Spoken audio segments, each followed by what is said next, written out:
그는 조용히 이야기를 시작한다. 목소리는 높지 않고 문장은 서두르지 않는다. 마치 오래된 성경 한 장을 천천히 넘기듯 그는 시간을 거슬러 올라간다. 구약의 마지막 예언자가 사라진 뒤 사람들은 더 이상 하느님의 음성을 듣지 못했다. 예언의 말은 끊기고 하늘은 닫힌 듯 보였다. 성경의 페이지는 여전히 남아 있었지만 그 다음 이야기는 들려오지 않았다. 말씀은 기록으로 남았으나 살아 움직이는 음성은 사라진 것처럼 느껴졌다. 사람들은 그 시간을 침묵이라 불렀다. 말씀이 멈춘 시간, 계시가 닫힌 시대, 하느님께서 더 이상 말씀하지 않으신다고 느껴졌던 길고도 막막한 시간이었다. 그는 말한다. 이 침묵은 단순한 공백이 아니었다고. 그러나 그 당시의 사람들에게 이 시간은 너무 길었고 너무 어두웠다. 예언자들이 전하던 음성에 익숙했던 이들에게 침묵은 곧 혼란이었다. 하느님의 뜻은 어디에서 찾아야 하는가? 정의는 언제 실현되는가? 약속된 구원은 정말 오는가? 침묵은 믿음을 시험했다. 사람들은 점점 묻게 되었다. 하느님은 여전히 우리와 함께 계신가? 아니면 우리가 버림받은 것은 아닌가? 그는 조용히 짚어낸다. 침묵의 시간은 언제나 가장 오해받기 쉬운 시간이라고. 사람은 말씀이 들리지 않을 때 하느님의 존재 자체를 의심하기 시작하기 때문이다. 그 시절의 사람들만이 아니라 오늘의 우리 역시 다르지 않다고 그는 말한다. 기도를 드려도 응답이 없을 때, 간절히 매달려도 상황이 바뀌지 않을 때, 우리는 같은 질문을 되뇌인다. 하느님은 지금 어디에 계십니까? 왜 침묵하십니까? 왜 이렇게 오래 기다리게 하십니까? 이 질문은 신앙의 실패에서 나오는 질문이 아니다. 오히려 진지한 신앙에서 비롯된 질문이다. 하느님을 믿기에 하느님의 침묵이 더 견디기 어려운 것이다. 그는 이 점을 강조한다. 침묵을 문제 삼는 사람은 사실 하느님을 외면한 사람이 아니라 하느님을 여전히 붙들고 있는 사람이라고. 그러나 침묵은 사람을 지치게 만든다. 말씀이 없는 것처럼 느껴지는 시간 속에서 사람들은 점점 스스로 해석하려 들고 스스로 답을 만들기 시작한다. 그 결과 신앙은 둘로 나뉜다. 어떤 이들은 침묵 속에서도 기다림을 택하고 어떤 이들은 침묵을 이유로 하느님을 떠난다. 그는 묻는다. 침묵은 과연 무엇을 가르는가? 하느님의 사랑과 무관한 사건인가? 아니면 신앙의 깊이를 드러내는 거울인가? 구약과 신약 사이의 400년은 단순한 역사적 간극이 아니다. 그것은 인간의 조급함과 하느님의 시간 사이에 놓인 깊은 간극이다. 사람은 즉각적인 응답을 원하지만 하느님은 언제나 사람 전체를 바라보신다. 그는 말한다. 하느님은 그 시간 동안 아무 일도 하지 않으신 것이 아니라고. 말씀하지 않으셨을 뿐 일하지 않으신 것은 아니라고. 침묵은 부재가 아니다. 침묵은 다른 방식의 현존이다. 그러나 이 사실은 침묵 한가운데 있는 사람에게는 쉽게 보이지 않는다. 사람들은 눈에 보이는 표징을 원한다. 소리 나는 응답을 원한다. 그러나 하느님은 때때로 가장 중요한 일을 가장 조용히 하신다. 그는 이 침묵을 버림으로 해석하지 말라고 권한다. 침묵은 거절이 아니라 보류이며 종종 더 깊은 준비의 시간이라고. 예언자가 사라진 자리에 하느님도 사라진 것이 아니었다. 하느님은 여전히 역사 안에 계셨고 여전히 사람들의 삶을 통과하고 계셨다. 다만 그분의 방식이 달라졌을 뿐이다. 말로 이끄시던 방식에서 역사와 시간으로 준비시키는 방식으로. 그는 말한다. 하느님은 인간의 기대보다 훨씬 길고 훨씬 멀리 보신다고. 사람 한 세대의 갈증을 채우는 것보다 인류 전체의 구원을 준비하신다고. 그래서 침묵은 늘 오해받는다. 지금 당장 들리지 않기 때문에 아무 일도 일어나지 않는 것처럼 느껴지기 때문이다. 그러나 그는 조용히 단언한다. 침묵의 시간은 하느님의 일하심이 가장 깊은 시간이라고.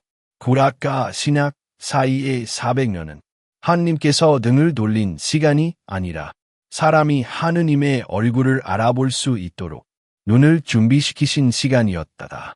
이 침묵이 없었다면 사람들은 말씀이 사람이 되어 오셨을 때 그 의미를 알아보지 못했을 것이다. 그는 말한다. 말씀이 들리지 않는 시간은 말씀을 알아듣기 위한 귀가 만들어지는 시간이라고. 그래서 이 침묵은 끝이 아니라 시작이다. 절망이 아니라 방향 전환이다. 하느님의 침묵은 언제나 새로운 방식의 말씀을 향해 열려 있다. 그는 이렇게 도입을 마무리한다.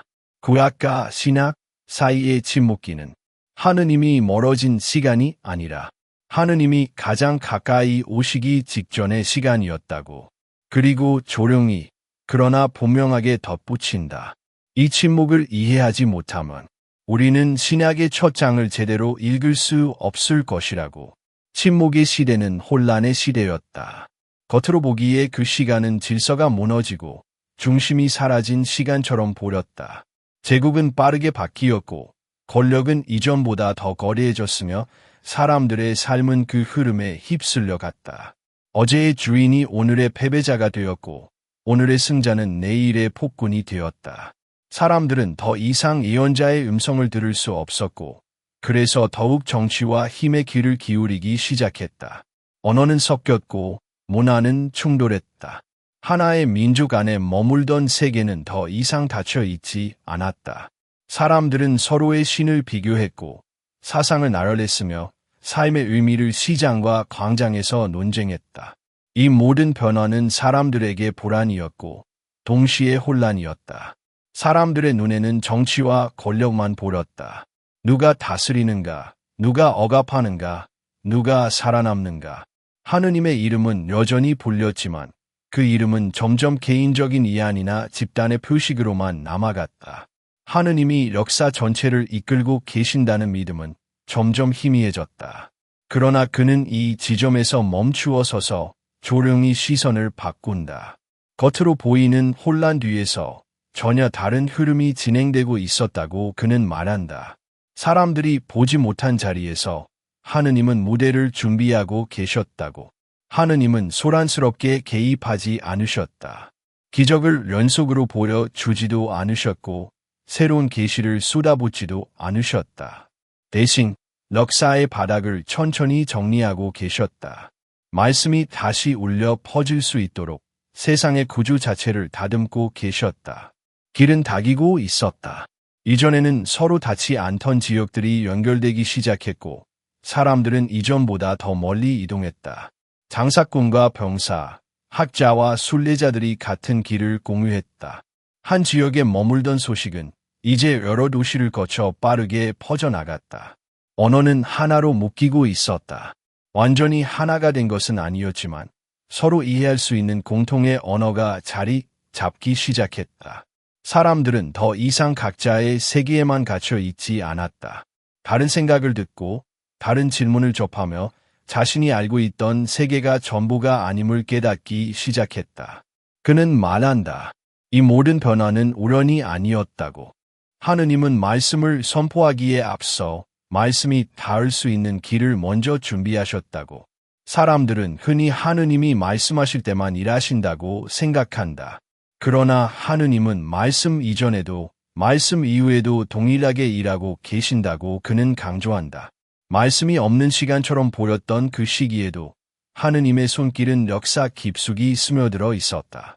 복음이 전해질 수 있는 조건은 어느 날 갑자기 완성된 것이 아니었다. 그 조건은 수많은 사건과 변화 속에서 조용히 그러나 치밀하게 갖추어지고 있었다. 사람들이 자유롭게 이동할 수 있는 세상, 서로의 이야기를 들을 수 있는 구조, 질문을 던지고 의미를 찾으려는 내적 갈증. 하느님은 이 시기에 새로운 계시를 쏟아붓지 않으셨다. 그것은 하느님이 인색해서가 아니라 사람을 배려하셨기 때문이다. 사람이 준비되지 않았을 때 주어진 말씀은 구원이 아니라 부담이 되기 때문이다. 그는 말한다. 하느님은 언제나 사람의 수용 능력을 먼저 보신다고. 말씀은 진리이지만 동시에 책임이기 때문이다. 준비되지 않은 마음에 던져진 진리는 상처가 되기 쉽다. 그래서 하느님은 기다리셨다. 사람들이 질문할 수 있을 때까지, 자신들의 한계를 느낄 때까지, 권력과 철학과 종교가 모두 완전한 답이 될 수 없음을 깨달을 때까지. 침묵은 방치가 아니었다. 침묵은 질서를 세우는 시간이었고 방향을 조정하는 시간이었다. 혼란처럼 보였던 시대는 사실 새로운 중심을 향해 재배열되는 과정이었다. 그는 이 질서가 단순히 정치적 안정이나 사회적 편의를 의미하지 않는다고 말한다. 하느님이 세우신 질서는 말씀이 들어와 사람의 삶 전체를 흔들 수 있는 질서였다. 겉으로는 강한 제국이 서 있었지만 그 안에는 공허가 자라고 있었다. 겉으로는 사상이 풍부해 보였지만 사람들의 마음은 점점 더 갈증을 느끼고 있었다. 이 갈증은 중요했다.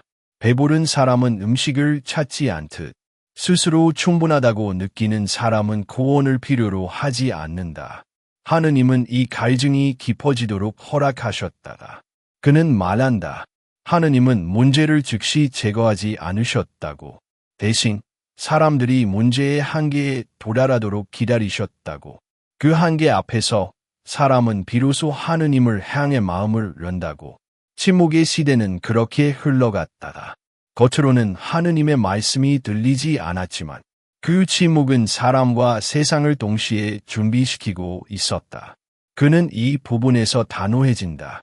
만약 그 침묵이 없었다면 말씀이 다시 선포되었을 때 사람들은 그것을 이해하지 못했을 것이라고.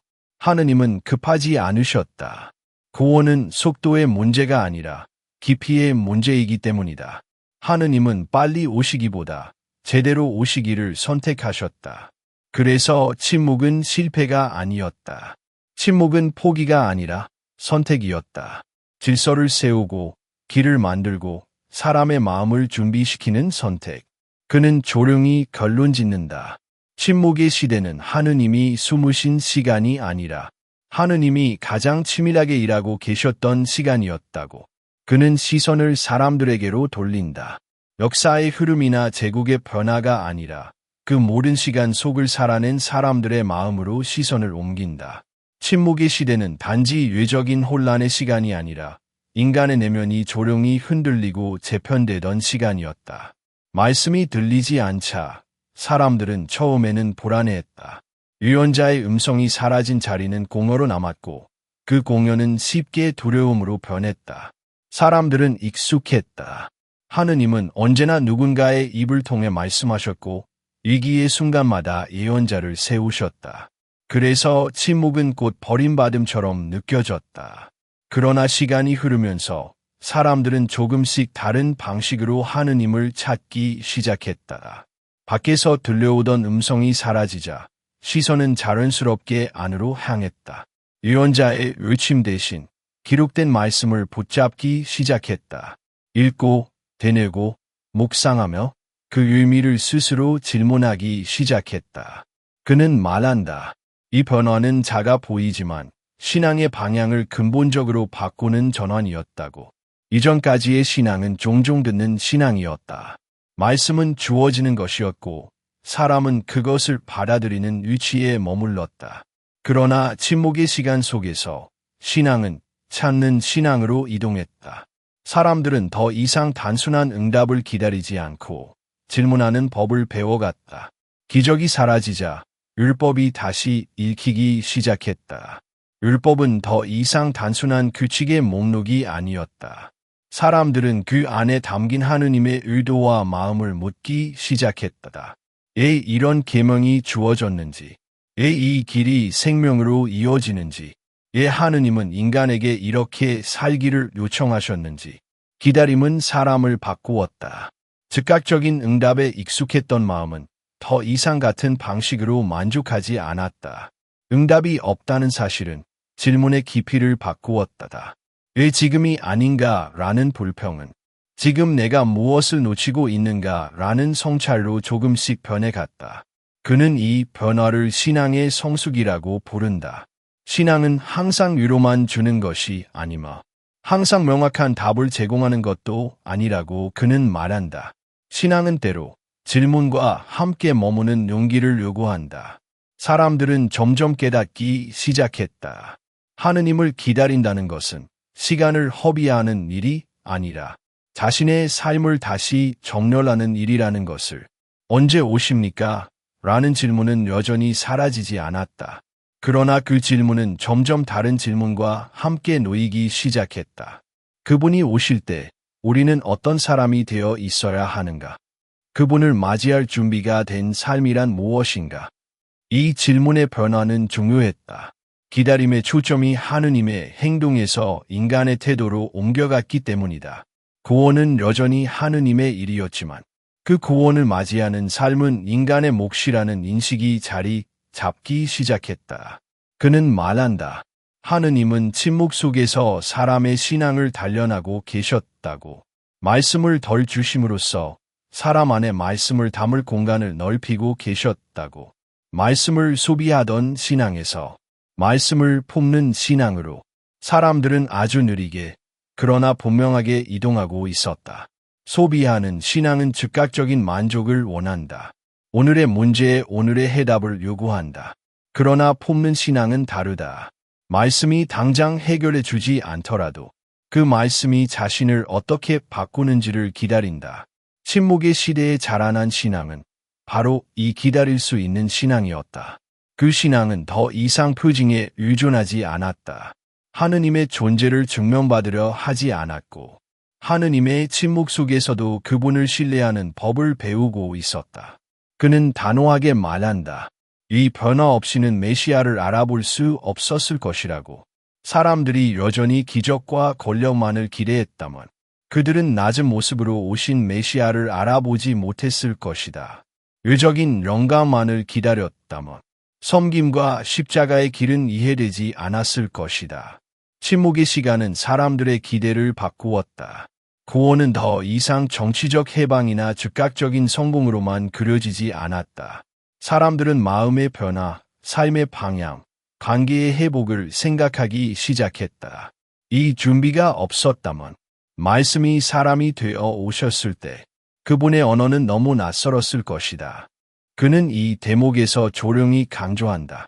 하느님은 사람을 바꾸지 않고 사건만 바꾸지 않으신다고.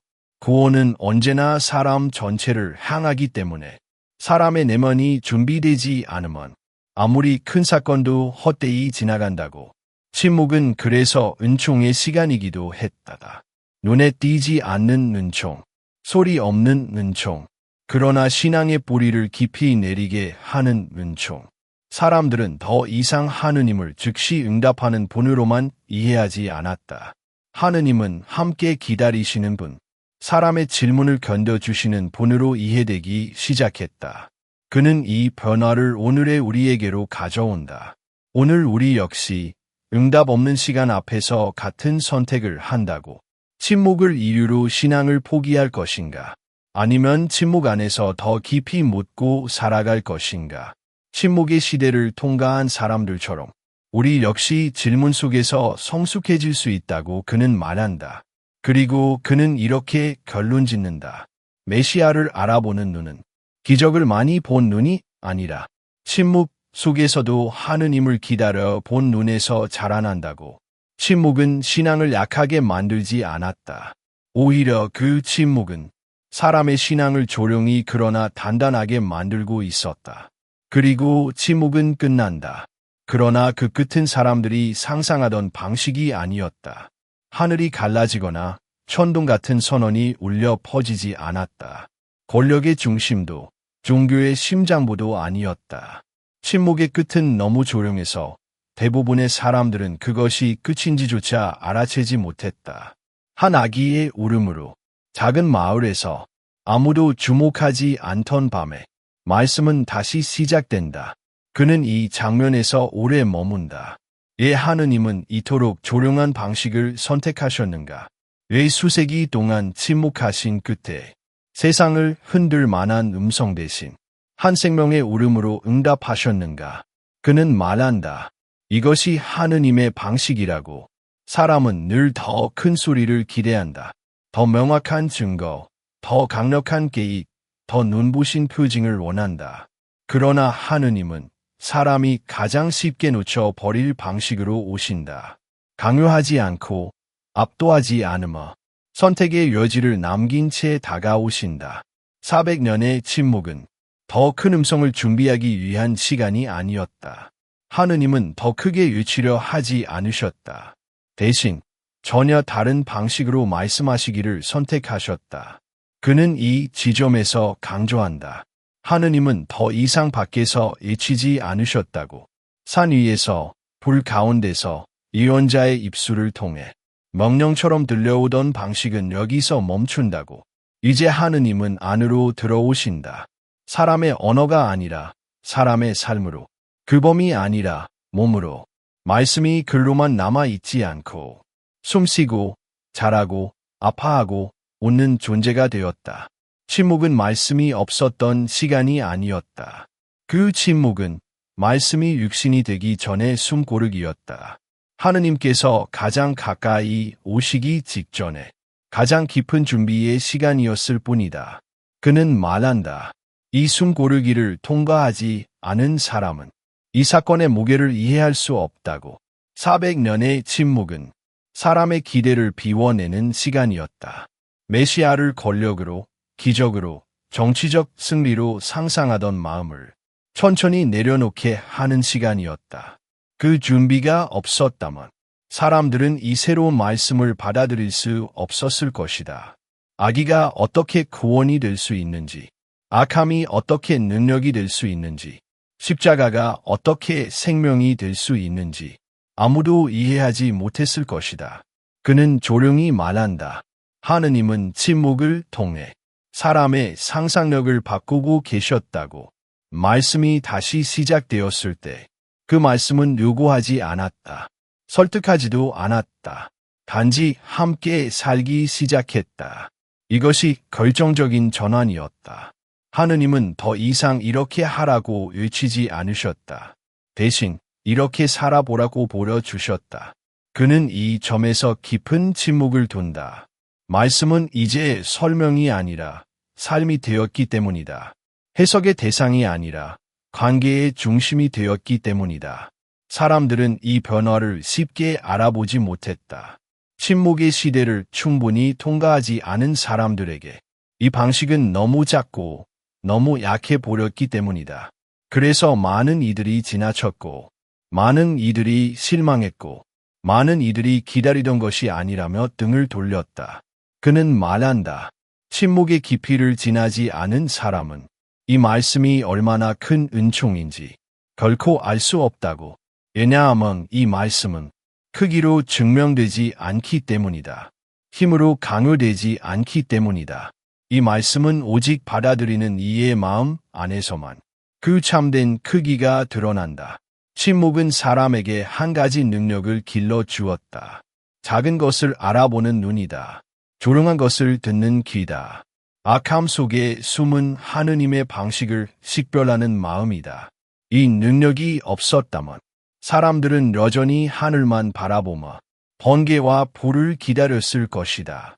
그러나 하느님은 이미 땅 위에 와 계셨다. 그는 말한다. 하느님은 침묵을 통해 사람이 하느님을 내려다보는 시선을 버리게 하셨다고. 대신 하느님을 마주 보게 하셨다고. 말씀이 육신이 되었다는 것은 하느님이 인간의 눈높이로 내려오셨다는 뜻이다. 높은 곳에서 명령하던 하느님이 아니라 같은 길을 걷는 하느님. 이 변화는 충격이었고 동시에 시험이었다. 사람들은 선택해야 했다. 여전히 더 큰 표징을 기다릴 것인가? 아니면 이 조용한 현존을 받아들일 것인가? 침묵의 시대를 통과한 사람들만이 이 선택 앞에서 머뭇거리지 않았다. 그들은 알았다.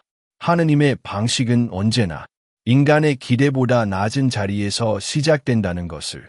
그는 이 부분에서 단호하게 말한다. 침묵은 실패가 아니었다고.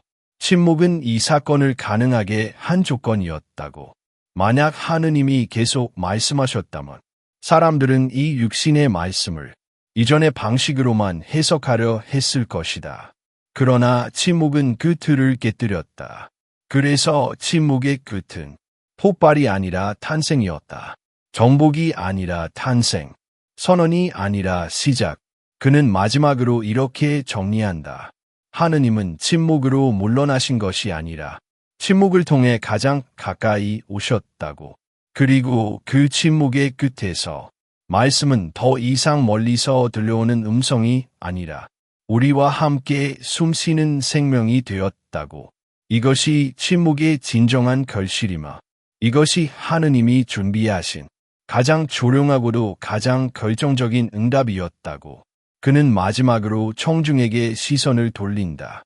이제 이야기는 과거의 시간이 아니라 지금 이 자리에 있는 사람들의 삶으로 옮겨온다. 구약과 신약 사이의 침묵기는 분명 끝났다. 그러나 그는 분명히 말한다. 침묵의 경험은 끝나지 않았다고. 오늘을 사는 사람들 역시 그 침묵을 반복해서 경험하고 있기 때문이다. 기도해도 응답이 없을 때, 간절히 바라는 정의가 좀처럼 이루어지지 않을 때, 하느님이 멀게만 느껴질 때, 사람들은 다시 같은 질문 앞에 서게 된다. 하느님은 지금 무엇을 하고 계십니까? 이 질문은 불신의 질문이 아니다. 포기의 질문도 아니다. 오히려 믿음이 있기에, 관계가 있기에 나올 수 있는 질문이다. 그는 이 질문을 꾸짖지 않는다. 대신 그 질문을 품고 있는 사람의 마음을 오래 바라본다. 그리고 조용히 답한다. 아마도 하느님은 지금도 준비하고 계실 것이라고. 사람이 보기에 아무 일도 일어나지 않는 것처럼 보일 때에도 하느님은 여전히 일하고 계신다고. 다만 그 일은 우리가 기대하는 방식과는 다를 수 있다고. 하느님은 사건보다 사람을 준비하신다. 상황을 바꾸기 전에 그 상황을 살아갈 사람을 먼저 빚으신다. 문제를 즉시 제거하기보다 그 문제 앞에서 사람이 어떤 사람이 되는지를 바라보신다. 그래서 하느님의 시간은 늘 느리게 느껴진다. 사람은 속도를 원하지만 하느님은 성숙을 원하시기 때문이다. 사람은 결과를 원하지만 하느님은 관계를 원하시기 때문이다. 그는 말한다. 하느님은 단기적인 해결보다 더 깊은 구원을 준비하신다고. 겉으로 드러나는 문제 하나를 없애는 것보다 사람의 삶 전체를 치유하는 길을 택하신다고. 침묵은 그래서 끝이 아니다. 침묵은 방향 전환의 시간이다. 우리가 어디를 바라보고 있는지, 무엇을 기준으로 살고 있는지를 다시 묻게 하는 시간이다. 침묵 속에서 사람은 선택하게 된다. 응답이 없다는 이유로 신앙을 내려놓을 것인가? 아니면 그 침묵 안에서도 하느님을 신뢰할 것인가? 그는 이 선택이 신앙의 핵심이라고 말한다. 하느님을 믿는다는 것은 언제나 설명을 듣는다는 뜻이 아니라 설명이 없어도 함께 걸어간다는 뜻이기 때문이다. 침묵은 사람의 동기를 드러낸다. 우리가 하느님을 찾는 이유가 단지 문제 해결 때문이었는지 아니면 하느님 그분 자체였는지를 침묵은 가차없이 비춘다. 그는 여기서 조용히 그러나 단호하게 말한다. 침묵을 견딜 수 있는 신앙은 하느님을 수단으로 삼지 않는 신앙이라고. 응답이 없어도 결과가 보이지 않아도 하느님과의 관계 자체를 놓지 않는 신앙. 그 신앙은 침묵 속에서 자라난다. 오늘의 우리는 여전히 기다림 속에 있다. 개인의 삶에서도, 사회 안에서도, 교회 안에서도 즉각적인 해답은 좀처럼 주어지지 않는다. 그러나 그는 묻는다. 이 기다림이 헛된 시간인가? 아니면 우리를 더 깊은 자리로 이끄는 시간인가? 하느님은 침묵 속에서 우리의 시선을 바꾸고 계신다. 문제에서 하느님으로, 결과에서 관계로, 속도에서 방향으로. 그는 말한다. 하느님은 우리를 지치게 하려 침묵하시는 것이 아니라 우리의 기대를 정화하시기 위해 침묵하신다고. 침묵은 우리에게 묻는다. 지금도 하느님을 믿을 수 있는가? 아무 고장 없이도, 아무 설명 없이도 그분을 신뢰할 수 있는가? 이 질문 앞에서 신앙은 더 이상 추상적인 개념이 아니다. 신앙은 선택이 되고, 태도가 되고, 삶의 방식이 된다. 그래서 그는 이렇게 마무리한다. 중요한 것은 하느님이 지금 말씀하시는가가 아니라 우리가 그 침묵 안에서 어떻게 살아가고 있는가라고. 침묵 속에서 불평만 쌓아가는가? 아니면 그 침묵을 통해 자신의 삶을 다시 정렬하고 있는가? 침묵은 결코 공허하지 않다. 침묵은 언제나 다음 말씀을 품고 있다. 구약과 신약 사이의 침묵이 결국 말씀이 육신이 되는 사건으로 이어졌듯이 오늘 우리의 침묵 역시 하느님의 방식으로 응답될 것이다. 그 응답은 우리가 예상한 형태가 아닐 수도 있다. 우리가 기다리던 시점이 아닐 수도 있다. 그러나 그는 확신한다. 하느님의 침묵은 결코 우리를 속이지 않는다고. 침묵의 끝에는 언제나 말씀이 기다리고 있다. 그리고 그 말씀은 가장 필요한 순간에 가장 깊은 방식으로 우리 앞에 다시 서게 될 것이다. 그는 마지막으로 이렇게 남긴다. 침묵을 두려워하지 말라고. 그 침묵 안에서 하느님은 이미 우리를 향해 다가오고 계시기 때문이라고.